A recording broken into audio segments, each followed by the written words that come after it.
warahmatullahi wabarakatuh. Perkenalkan, saya Vika Julia Nurlaila, NIM 2006061100051, Program Studi Teknik Arsitektur, Fakultas Sains dan Teknologi, Universitas Islam Negeri Maulana Malik Ibrahim Malang. Pada kesempatan kali ini, saya akan menjelaskan terkait fondasi tekstual dan konseptual fikih arsitektur. Manba'u wa manhaju al-istinbat di fiqhil imarah, yaitu sumber dan metodologi fikih arsitektur. Sumber dan metodologi fikih arsitektur yaitu dapat diambil dari 3 sumber, yaitu pertama ada Al-Quran, terdapat pada surat Al-A'raf 199, yang kedua bersumber pada hadis nabawi, dan yang ketiga yaitu bersumber kepada fikih, yaitu kaidah fikih, usul fikih, fatwa para ulama fikih arsitektur. Yang pertama yaitu Al-Quran. Sumber dan metodologi fikih arsitektur yaitu terdapat pada Quran surat Al-A'raf ayat 199 yang berbunyi, Hudil afwa wa'mur bil urfi wa'alid 'anil jahilin, yang artinya jadilah engkau pemaaf dan suruhlah orang mengerjakan yang makruh, serta berpalinglah daripada orang-orang yang bodoh. Seperti yang kita ketahui, yaitu Al-Quran merupakan wahyu Allah Subhanahu wa Ta'ala yang diturunkan kepada Nabi Muhammad SAW dengan perantara malaikat Jibril dan disampaikan dengan jalan mutawatir. Ditulis dalam mushaf dan jika kita membacanya merupakan ibadah. Dalam mempelajari permasalahan hukum bangunan, yaitu kita dapat bersumber pada Quran surat Al-A'raf ayat 199 ini. Kemudian, jadilah engkau pemaaf dan suruhlah orang mengerjakan yang makruh. Nah, kenapa makruh ini saya beri tanda merah? Karena makruh sendiri yaitu terdapat 3 makna mengenai makruh. Yang pertama yaitu makna makruh yang sifatnya umum, yaitu metodologi, alat, atau material yang digunakan dalam membangun tidak bertentangan dengan Al-Quran dan hadis, maka hal itu dibenarkan dalam syariat. Contohnya, memposisikan berbagai jenis alat pekerjaan berdasarkan adat istiadat yang berlaku. Seperti seandainya seseorang menyewa jasa arsitek atau tukang bangunan untuk mendesain atau membangun rumah tanpa menyebutkan kriteria detail desain dan bahan material rumah, maka kedua pekerja tersebut harus mendesain atau membangun berdasarkan kebiasaan masyarakat, mendesain dan membangun rumah mereka, suatu kebiasaan yang berdasarkan kualitas dan keindahan suatu bangunan. Di sini yaitu maksudnya jika ada seorang klien yang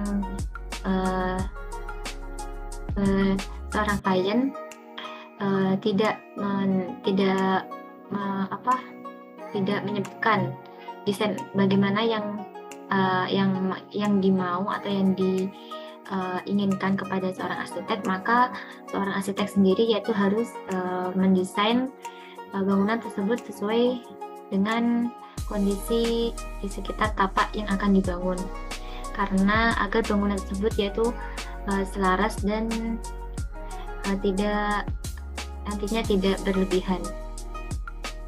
Makna kedua yaitu sifatnya khusus, namun belum spesifik pada bangunan karena masih dalam konteks kepemilikan dan hak, belum menyentuh bangunan. Contohnya di sini yaitu tanah yang telah dimiliki dan dimanfaatkan oleh seseorang atau suatu masyarakat secara turun-temurun menunjukkan mereka adalah pemilik tanah tersebut, walaupun itu tidak ada bukti surat resmi tertulis perihal kepemilikan tanah tersebut. Sebab biasanya kasus seperti ini banyak berlaku berdasarkan hukum adat. Jadi ketika ada tanah yang merupakan sudah milik sejak lama namun tidak ada sertifikat tanahnya, itu merupakan menjadi hak pemilik tanah yang secara turun-temurun menjadi kepemilikannya. Kemudian yaitu makna ketiga, yang sifatnya khusus, sudah spesifik dalam konteks bangunan. Dalam hal ini yaitu setiap desain, bentuk bangunan, dan cara membangun, dan material bangunan tidak bertentangan dengan Al-Quran dan Sunnah Nabawiyah. Jadi setiap desain yang dibangun, terus bentuk bangunan, dan cara bahan material untuk membangun itu menjadi selera dan berlaku secara luas, dan di suatu masyarakat kita tidak bertentangan dengan Al-Quran dan Sunnah Nabawiyah.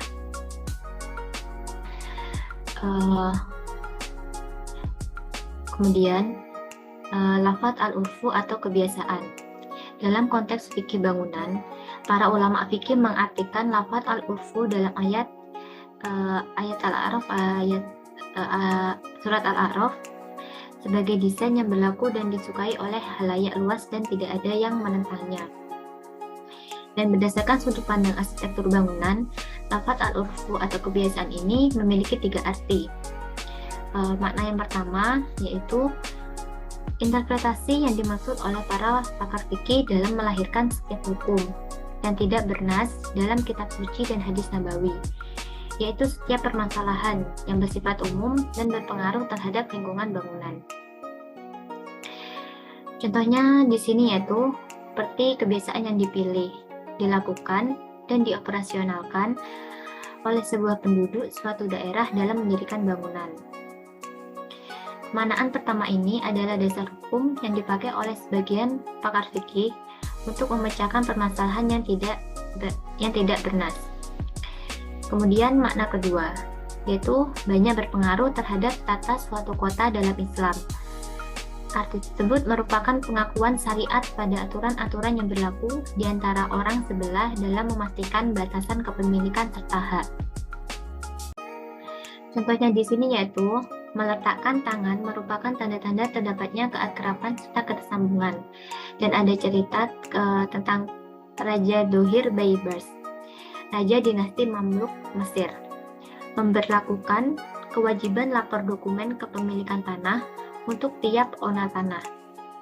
Implikasinya, bila mereka tidak sanggup menampilkan dokumen yang diartikan, hingga secara otomatis status kepemilikan atas tanah hendak dicabut dari mereka. Bagi Ibnu Abidin, Syekh al-Islam Imam Nabawi merupakan tokoh agamawan yang paling menolak kebijakan tersebut. Apalagi Imam Nawawi memaklumatkan kepada raja kalau kebijakannya tersebut merupakan sangat tolol dan lalim. Karena bagi ulama Islam, tidak halal untuk seorang menggugat kepemilikan legal seorang terhadap sesuatu benda terlebih memaksanya buat meyakinkan kepemilikan tersebut. An-Nawawi radhiyallahu anhu terus-menerus tanpa henti memberitahu kesalahan si Sultan serta menasihatinya hingga pada kesimpulannya si Sultan menganulir kebijakannya. Inilah hikayat An-Nawawi, ahli fikih yang para ulama lintas mazhab sudah bermufakat atas kredibilitasnya serta mengakui mutu tahqiq dan kemuliaannya. Dalam konteks hikayat di atas, para ulama menerima hukum An-Nawawi tanpa terdapat satupun yang menentang dasar hukum An-Nawawi yang berasal dari Al-Urfu. Kemudian makna ketiga, pola atau struktur bangunan mempengaruhi pada area perkotaan.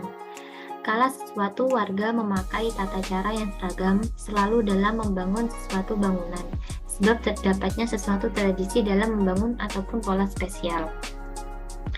Contohnya, pada penduduk Qahiroh yang memakai bebatuan yang dipadatkan untuk dijadikan material membangun konstruksi bangunan mereka. Kemudian ada juga penduduk kota Rashid yang memakai batu sebagai material dari memakai batu bata dari tanah sebagai material bangunannya. Kemudian penduduk kota Rashid yang menjabat selaku orang dagang menjadikan lantai dasar rumah mereka selaku pertokoan ataupun agen perdagangan.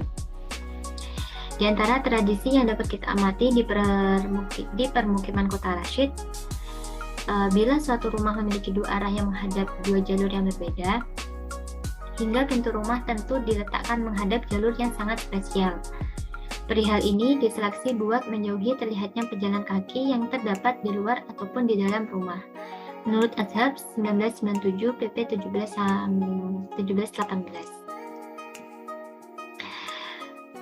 Kemudian Isyarah al-Urfi al-Banai fil Quran. Referensi kebiasaan konstruktif dalam Al-Quran.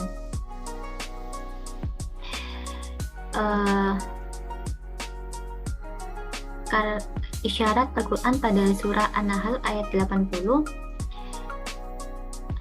Ayat 80 yaitu masyarakat penggunanya merupakan masyarakat nomaden yang sering berpindah-pindah di padang Sahara. Karakteristik al-urfu al-binai. Karakteristik rumah masyarakat nomaden yaitu mudah dirakit dan dibongkar. Materialnya juga dari material alam yaitu dari kain kulit hewan ternak, dan bentuk rumahnya kubah dan kemah. Karena untuk berpindah-pindah dan mudah dirakit seperti itu, maka bentuk rumahnya itu seperti kubah dan atau kemah. Yang hal tersebut yaitu tercantum dalam Al-Quran surat An-Nahl ayat 80 yang memiliki arti, dan Allah menjadikan rumah-rumah bagimu sebagai tempat tinggal, dan Dia menjadikan bagimu rumah-rumah atau kemah-kemah dari kulit hewan ternak yang kamu merasa ringan membawanya pada waktu kamu berpergian dan pada waktu kamu bermukim. Nah, yang kedua yaitu masyarakat pengguna yang sudah diam menetap di kaki gunung yang berbatu. Nah, di sini karakteristik al-urfu al-binai yaitu karakteristik rumahnya yaitu membuat gua-gua dan lorong dalam gunung sebagai tempat berlindung. Jadi masyarakat di sini yaitu bertempat tinggal di sebuah gua di gunung yang merupakan tempat berlindung bagi mereka. Nah, alat untuk membuat tempat perlindungan tersebut yaitu dengan cara memahat. Terdapat pada surat An-Nahl ayat 81 yang memiliki arti, dan Allah menjadikan tempat bernaung bagimu dari apa yang telah Dia ciptakan. Dia menjadikan bagimu tempat-tempat tinggal di gunung-gunung.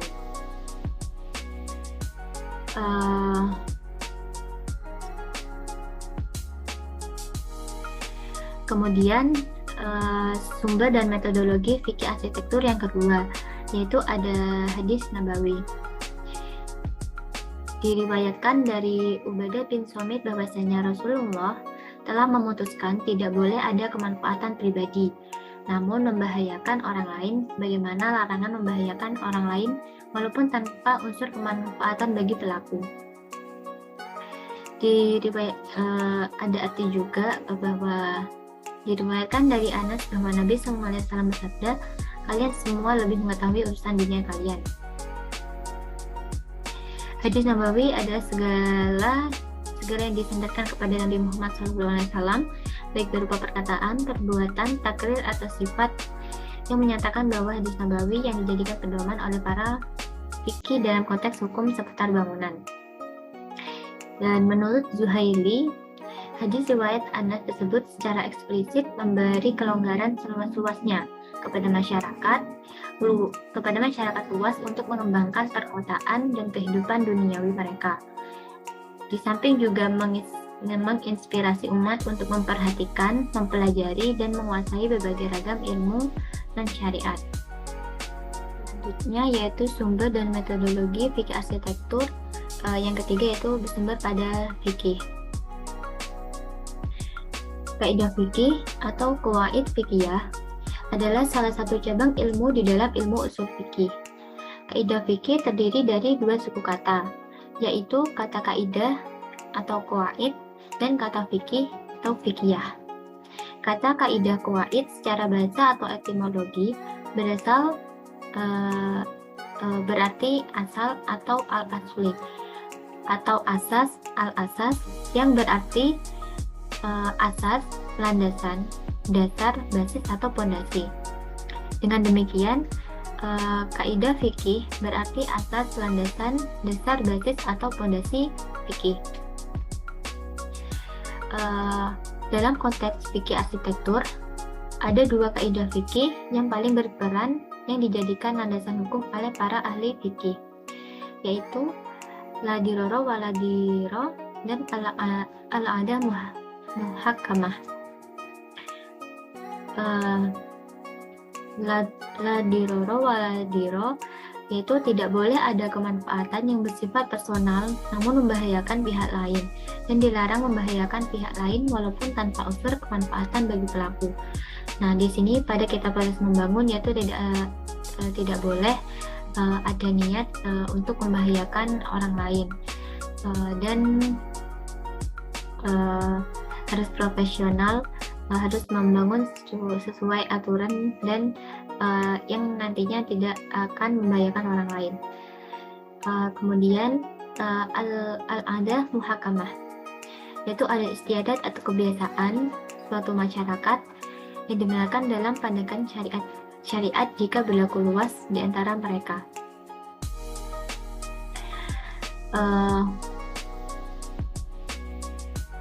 Diriwayatkan juga dari Abu Sa'id Al-Khudri radhiyallahu anhu bahwa Rasulullah SAW bersabda, tidak boleh membahayakan orang lain dan tidak boleh membalas bahaya dengan bahaya. Nah, di sini dijelaskan lagi bahwa dalam proses membangun yaitu tidak boleh ada niat untuk membahayakan orang lain dan membalas bahaya dengan bahaya. Kemudian ada juga diriwayatkan dari Ubadah bin Somit bahwasanya Rasulullah sudah memutuskan tidak boleh terdapat kemanfaatan individu, tapi hal itu membahayakan orang lain sebagaimana larangan membahayakan orang lain meski tanpa faktor kemanfaatan. Nah, dalam keempat tadi yaitu ditekankan bahwa dalam membangun suatu bangunan yaitu tidak boleh membahayakan orang lain atau yang menimbulkan bahaya ke depannya. Kemudian kaidah umum la diroro wa la diro diturunkan menjadi beberapa cabang. Yang pertama yaitu kaidah menolak kerusakan itu lebih diprioritaskan daripada menarik kemanfaatan. Nah, di antara contoh pada cabang pertama ini yaitu tidak diperbolehkan untuk seseorang membuka jendela kamar ataupun rumahnya, tetapi berimbas terlihatnya rumah tetangga ataupun apalagi aurat tetangganya. Nah, di sini kita dalam mendesain yaitu tidak boleh membuat suatu jendela atau pintu yang dapat melihat ruangan tetangganya yang nantinya bisa jadi melihat aurat tetangganya. Nah, hal itu dilarang dalam kaidah fikih arsitektur. Kemudian contohnya lagi yaitu tidak diperbolehkan untuk seseorang membuka jendela kamar atau rumahnya, sama ya, tetapi berimbas terlihatnya rumah tetangganya ataupun apalagi aurat tetangganya. Tidak diperbolehkan juga mendirikan tempat perasan buah, dapur umum, serta tempat penyembelihan binatang yang aroma dan asapnya merugikan tetangga dekat. Nah, di sini kita tidak boleh membangun suatu ruangan yang nantinya menimbulkan bau-bau tidak sedap dan hal itu dapat mengganggu tetangga kita. Kemudian ada juga tidak boleh seorang muazin yang azan di atas tower yang menjadikan berbagai hak privat tetangga sebelah masjid nampak olehnya, karena hukum azan merupakan sunnah, sebaliknya memandang aurat orang lain merupakan haram. Menurut Murabit 2018 halaman 33-75. Kemudian kaidah bahaya ditolak mampunya, kaidah yang kedua. Setiap bahaya di sini yaitu maksudnya setiap bahaya itu harus dihilangkan 100% jika mampu. Jika tidak, maka harus dihilangkan semampunya.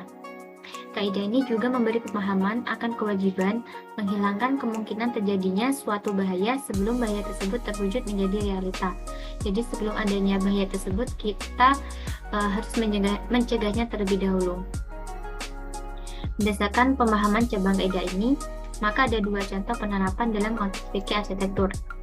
yaitu ketika sebuah bahaya masih dalam kadar potensi dan ketika sebuah bahaya telah muncul sebagai realita. Di antara contoh ketika sebuah bahaya masih dalam kadar potensi, yaitu antara lain membangun ulang dinding yang retak atau dinding yang rusak, mengukur dengan pasti, dengan teliti dan cermat ketinggian sebuah bangunan, dan merapikan sistem perancangan pintu, jendela, ventilasi, dan lain-lainnya.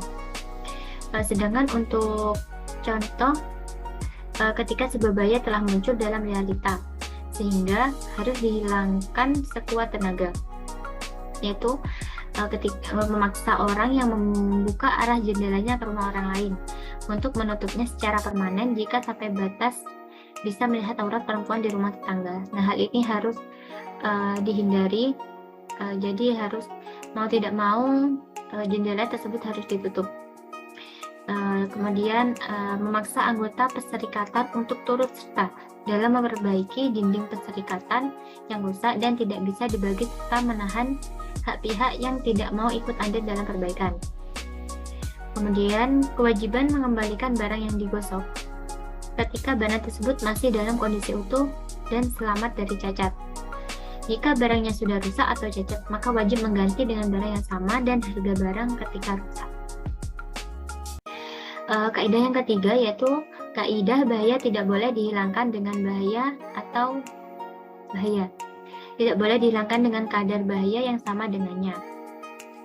Contohnya yaitu tidak boleh bagi seorang menggali sumur di dekat dinding tetangganya, sebab pasti akan berdampak negatif. Nah, hal ini harus dihindari karena ketika menggali sumur di dekat dinding, otomatis dinding tetangga akan mungkin menimbulkan retak-retak ataupun kerusakan. Nah, hal itu harus dihindari karena menyebabkan dampak negatif.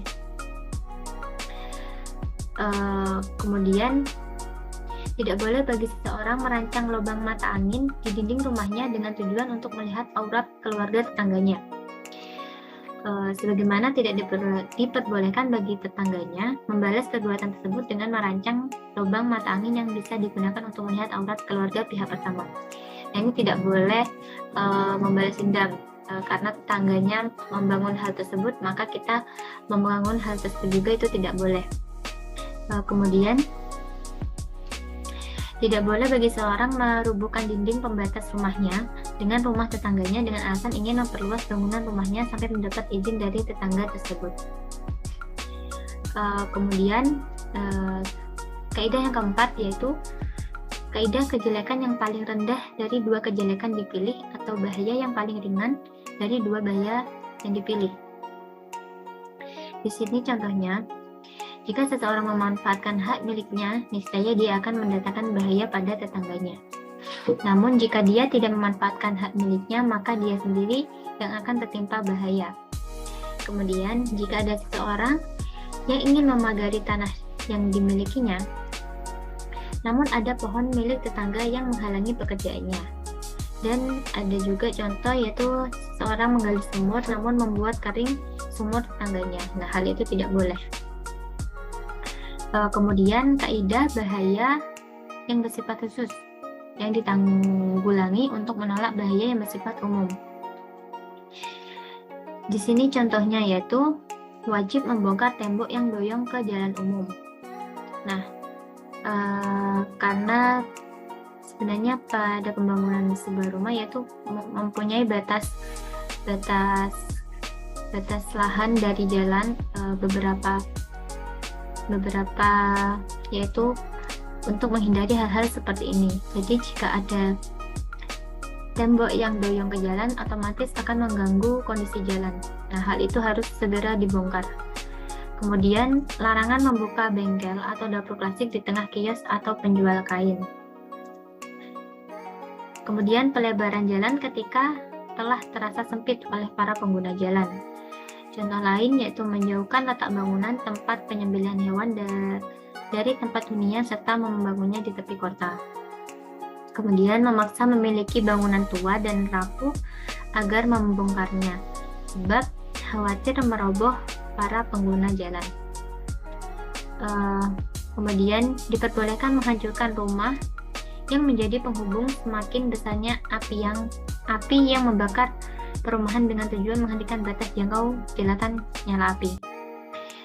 Dan ada juga contoh yaitu diperbolehkan membongkar dan memindah makam pribadi sebab kemaslahatan umum seperti membangun benteng pertahanan sebagaimana pernah difatwakan oleh Hakim Hanafi di masa pemerintahan Mustafa Basya. Kemudian kaidah al-adah muhakamah, yaitu juga ditentukan menjadi beberapa cabang, yaitu ada tiga cabang di sini. Untuk yang pertama yaitu kaidah suatu perbuatan yang menjadi kebiasaan suatu masyarakat adalah argumentasi yang wajib diamalkan. Nah, sebelum membahas tentang kaidah, secara normatif kaidah fikih merupakan adat kebiasaan, itu yang sesuai Quran Surat Al-A'raf 199. Kemudian perkataan Abdullah bin Mas'ud radhiyallahu anhu, jadilah engkau pemaaf dan suruhlah orang mengerjakan yang makruh, serta berpalinglah daripada orang-orang yang bodoh. Diriwayatkan Abdullah bin Mas'ud yang dia berkata, Allah melihat hati segenap hambanya, lalu dia menemukan hati Muhammad SAW sebagai hati terbaik hamba-hambanya. Maka dia memilih Muhammad untuk zatnya, mengutusnya dengan membawa risalahnya. Kemudian Allah melihat hati segenap hambanya setelah hati Muhammad, lalu dia menemukan hati para sahabat Muhammad sebagai hati terbaik semua hambanya. Maka dia menjadikan mereka para menteri nabinya yang berperang untuk membela nabinya. Oleh sebab itu, tiap perkara yang dipandang baik oleh kaum muslim, maka dia adalah suatu kebaikan menurut Allah. Sebagaimana setiap perkara yang dipandang jelek oleh mereka, niscaya itu adalah suatu kejelekan menurut Allah. Kemudian berdasarkan kedua landasan normatif tersebut, maka para ulama fikih berpendapat bahwa adat istiadat dijadikan salah satu faktor dalam pembentukan hukum syariat ketika terjadi ketiadaan teks Al-Quran dan Al-Hadis, serta adat istiadat tersebut tidak berlawanan dengan prinsip-prinsip syariat.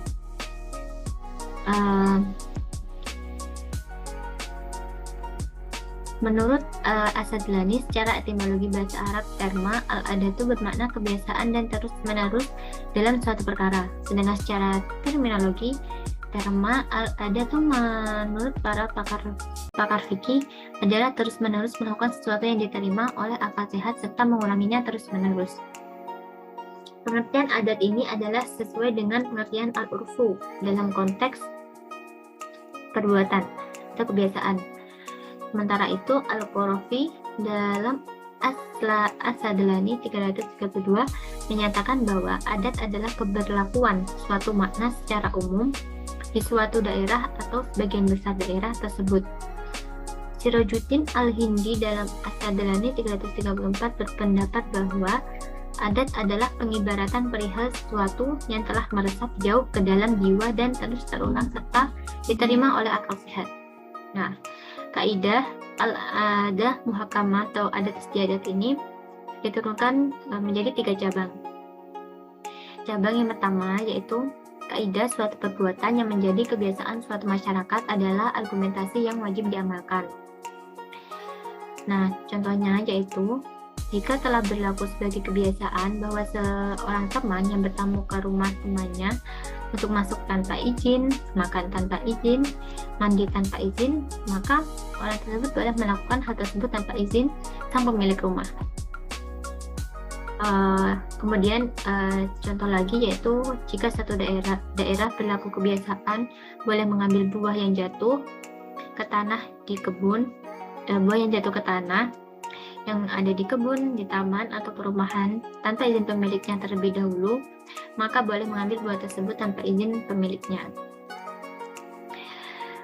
Yang kedua yaitu kaidah kebiasaan yang telah diketahui secara luas layaknya syarat yang telah diikatkan. Contohnya yaitu jika Ahmad meminta bantuan Rashid untuk membangun rumah sampai jadi, namun tidak ada akad yang menyebutkan pegajian dan nominal gaji, maka Jika Rashid biasanya bekerja dengan diupah dan upahnya adalah 100.000, maka Ahmad wajib mengupah Rashid 100.000 per hari. Itu sesuai dengan gaji Rashid per harinya, yaitu 100.000. Kemudian contoh lagi, jika Ahmad menempati rumah milik Rashid tanpa izin Rashid, sedangkan rumah itu adalah rumah yang biasanya disewakan Rashid untuk kontrakan atau kos-kosan, maka Ahmad wajib membayar Rashid jumlah hari dan kebiasaan harga sewa rumah Rashid per hari. Hukum ini juga berlaku bagi orang yang masuk tempat wisata atau tidur di hotel tanpa izin terlebih dahulu pada pihak yang berhak. Jadi, jika belum ada izin maka harus membayar sesuai seperti biasanya. Yang ketiga yaitu kaidah sesuatu yang telah diketahui dalam adat kebiasaan, maka hukumnya seperti sesuatu yang telah ditentukan dalam akad. Nah, contohnya, jika Ahmad menyewakan rumahnya kepada Rashid tanpa menjelaskan kriteria orang yang boleh menempatinya, atau tanpa menjelaskan jenis pekerjaan yang boleh dilakukan Rashid di rumah tersebut, maka Rashid boleh memanfaatkan rumah tersebut seluas-luasnya.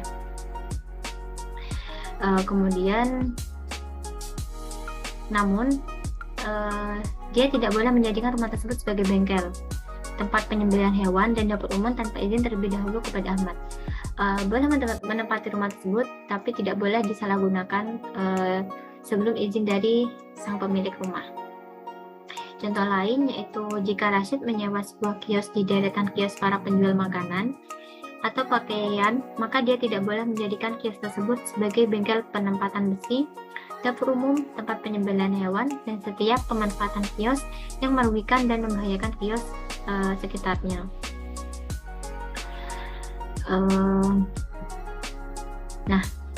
Kemudian kita membahas tentang ma'ani al-darara fil Quran, itu makna kerusakan dalam Al-Quran. Makna kerusakan dalam Al-Quran. Dalam Al-Quran ini terdapat beberapa yang termasuk dalam kerusakan, yaitu ada bencana dan kesusahan yang terdapat pada surat Yunus, surat Hud, surat An-Nahl, surat Al-Isra, surat Al-Mu'minun, surat Ar-Rum, surat Yasin, surat Az-Zumar, dan surat Fussilat. Dan terakhir yaitu surat Al-Fat. Bencana dan kesusahan merupakan kerusakan dalam Quran. Kemudian yang kedua ada al-ju'u wal uru, yaitu kelaparan dan ketelanjangan, yaitu terdapat pada surat Yusuf ayat 88. Kemudian yang ketiga ada degradasi derajat dan kedudukan, yaitu terdapat pada Quran surat Al-Imran, surat An-Nisa, surat Al-Maidah, surat At-Taubah, dan surat Muhammad. Yang keempat yaitu sakit. Sakit merupakan kerusakan dalam Al-Quran, yaitu tercantum dalam Quran surat Al-Baqarah, An-Nisa, Al-An'am, Al-A'raf, dan Al-Anbiya. Kemudian yang kelima itu ada ingin ribut dan takut akan kerusakan, yang terdapat pada Quran surat Al-Isra. Yang keenam yaitu menyakiti dan mendatangkan bencana untuk menandingi kemanfaatan dan ketenangan. Di sini yaitu tercantum pada Quran surat Al-Baqarah, Al-Imran, Al-Maidah, Al-An'am, Al-A'raf, Yunus, Al-Maidah, Ar-Ra'd, surat Toha, Al-Anbiya, surat Al-Hajj, surat Al-Furqan, surat Al-Syu'ara, surat Al-Mujadilah, dan surat Al-Jin. Yang ketujuh yaitu kefakiran, kekurangan, dan kehidupan yang sempit yang terdapat pada Quran surat Ali Imran dan Al-An'am. Yang terakhir yaitu mendorong manusia pada suatu bahaya. Itu termasuk kerusakan juga dalam Al-Quran, yang terdapat pada Quran surat Al-Baqarah, Al-Luqman, Al-Maidah, Al-An'am, dan An-Nahl. 8 macam makna kerusakan dalam Al-Quran tersebut yaitu dapat kita pahami, yaitu bahwasanya bencana dan kesusahan, kelaparan dan ketelanjangan, degradasi derajat dan kedudukan, bahkan sakit pun merupakan makna kerusakan dalam Al-Quran, dan termasuk yang lainnya. Kemudian tentang ragam sudut pandang bahaya dan hukumnya. Nah, bahaya di sini yaitu dibagi menjadi 3, yaitu ada bahaya sebelum terjadi, bahaya ketika terjadi, dan bahaya cara menghilangkannya. Bahaya yang sebelum terjadi yaitu kita haram memulainya. Nah, jadi ketika belum adanya bahaya, jadi kita tidak boleh untuk memulainya, karena itu merupakan sifat keji atau haram. Dan bahaya ketika terjadi. Nah, di sini bahaya ketika terjadi yaitu kita ketika sudah terjadi maka kita harus wajib menghilangkannya, karena untuk menghindari adanya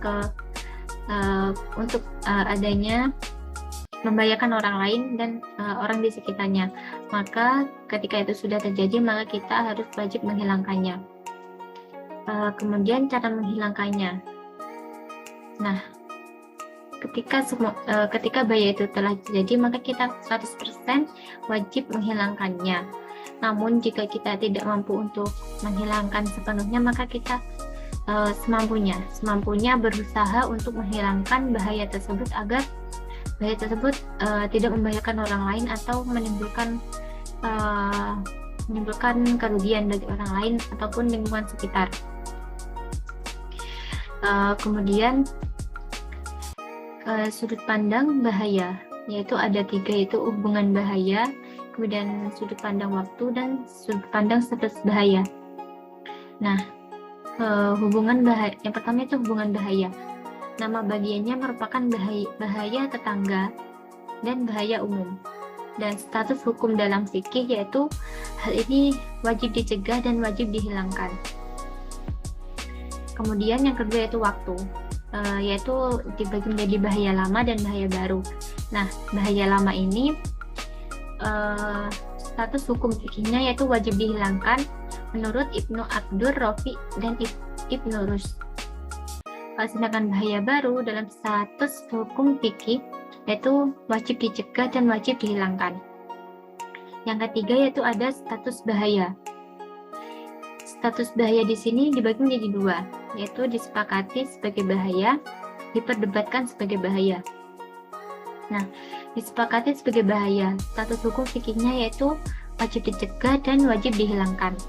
Sedangkan untuk diperdebatkan sebagai bahaya, maka status hukum fikihnya yaitu diperdebatkan perihal kewajiban mencegah dan menghilangkannya. Namun berdasarkan tujuan syariat, maka sebaiknya dicegah dan dihilangkan.